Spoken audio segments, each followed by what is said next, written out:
Very good evening to you with the CBC Sports News. I'm Damien Best. Well, the stage has been set for tonight's quarterfinals in the COB Cooperative Credit Union World Road Tennis Championships.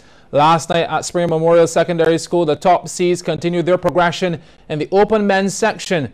Anton Lilman Daniel brought the curtain down on proceedings with victory over Gary Thomas. Let's take a look at that action in that section. Night number 2 of the City of Bridgetown Credit Union World Road Tennis Championships men's open action. Kerry T.C. Francis closest to the screen barely broke a sweat against the improving Sean Stanley of St. Vincent and the Grenadines, taking the first game 21-5 and the second 21-11. Second matchup in the open section, all Barbadian affair. Marston Johnson in the far court playing Dwayne Lynch. Lynch up 4-love in quick time. Back-to-back errors by Johnson. But both players were guilty of committing too many mistakes with some lazy shot selection. Johnson, though, would eventually win the race to 21, taking the first game 21-13. Second game, Lynch fared a little better, putting some muscle behind the forearm drive. Best rally of the game. Johnson, though, never looked flustered. At 20-17, gave Lynch a glimpse of the finish line. However, that was about it in terms of pleasantries, game and set point. Lynch picking up the advertising, 21-18 in the end. Next up, Joshua Meza of the USA taking on local boy Emar Edwards. And I don't have to tell you how this one panned out, but good to see Meza enjoying his time in the spotlight. Edwards sealing the first game 21-13. The second was a stroll in the park. Edwards in 2 straight then over Meza, 21-13, 21-15. On to the main attraction, Anton Lilman Daniel battling Gary Thomas closest to the screen. Sparks flying early, hashtag run for cover. Second shot on the highlight reel was the inside out forearm. Sumptuous. Spare thought though for Thomas, repelling some of the advances from Daniel, well directed. Then delivering the injection from backcourt, and Daniel throwing the kitchen sink and the racket to no avail. Well, the response was epic. The original doctor on call. Daniel 17, Thomas 11. Unforced errors by Daniel though brought Thomas within striking distance, with the score now 19-17. Daniel though would stop him in his tracks, digging deeper into his goodie bag. Daniel wrapping up the first game 21-17. The second, Thomas up 5-love. Daniel into the advertising. But once Lilman found his range, it was poetry in motion. Thomas flat-footed. Then in identical fashion, but this time with a hint of Sachin Tendulkar. That's worth 4 points. Thomas turned out to be a worthy opponent. Didn't lose his cool, just trying to return and pray Daniel makes a mistake. Well done indeed. But the writing was already on the wall. Daniel in 2 straight. 21-17, 21-18. COB World Championships headed for an intriguing finale. Well, a stubborn batting performance by Leeward Islands Hurricanes denied Barbados Pride a position of dominance after day 1 of the Digicel WICB Regional PCL 4-day tournament. Playing at Warner Park in St. Kitts, the Hurricanes won the toss and opted to bat, closing the day on 210 for 5. And Kumabona is unbeaten on 71 with 5 fours, while Jamar Hamilton made 65, inclusive of 7 fours and 2 sixes. Captain Kevin Stout has so far taken 3 for 24, while Justin Graves has 1 for 26. Meanwhile, half-centuries by Shivnarine Chandapal and Ravindra Chandrika helped defending champions Ghana Jaguars to a solid first inning score against Jamaica Scorpions at the Ghana National Stadium. Batting first after winning the toss, the Jaguars reached 279 for 7 at the close.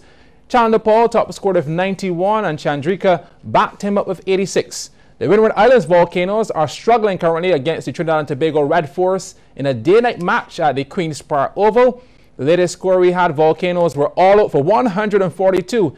Devon Smith was left not out on 86. Trinidad in response 40 without loss. Well, Darren Bravo's diminishing recent returns with the bat merited him only a grade C contract. That's the explanation from West Indies Cricket Board President Dave Cameron in defending the board's decision not to offer the West Indies batsman a higher graded contract.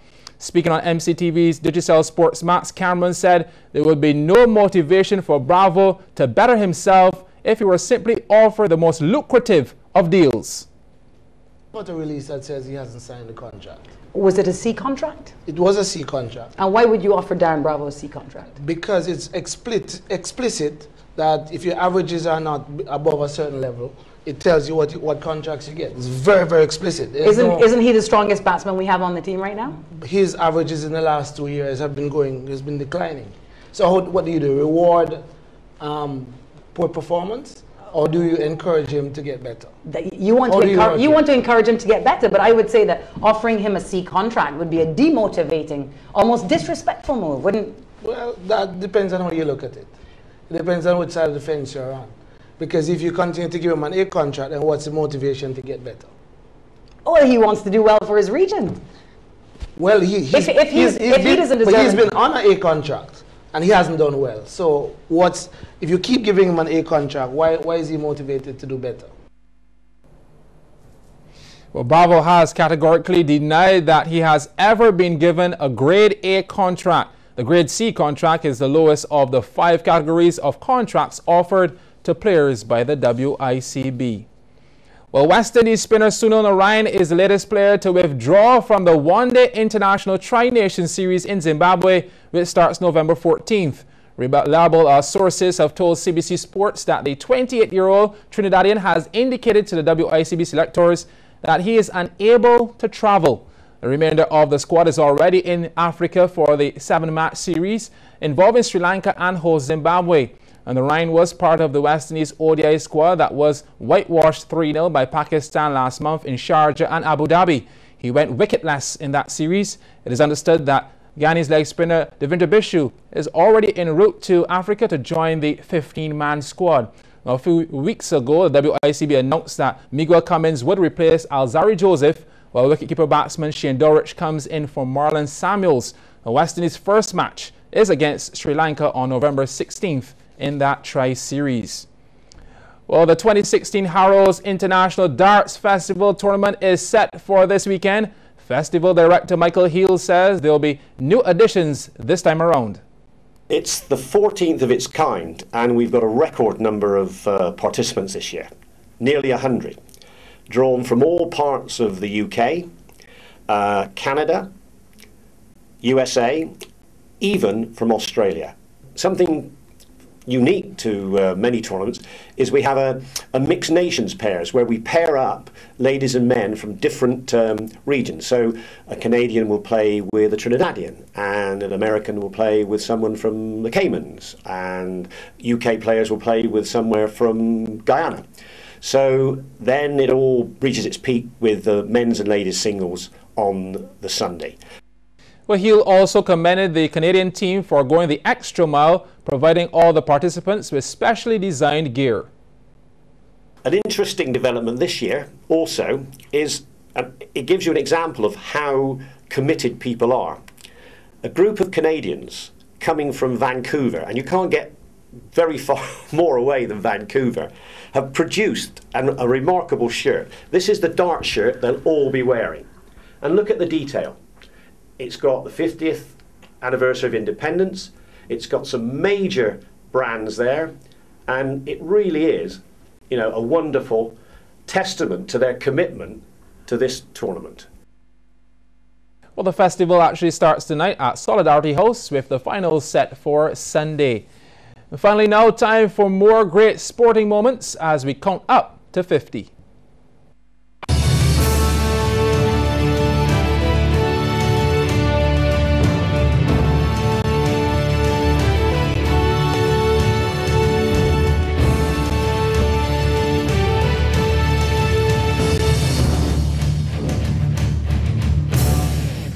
August 11th, 2016, squash player Megan Best made history by becoming the youngest ever senior Caribbean champion for either male or female at the regional level at the tender age of 14. It feels pretty good.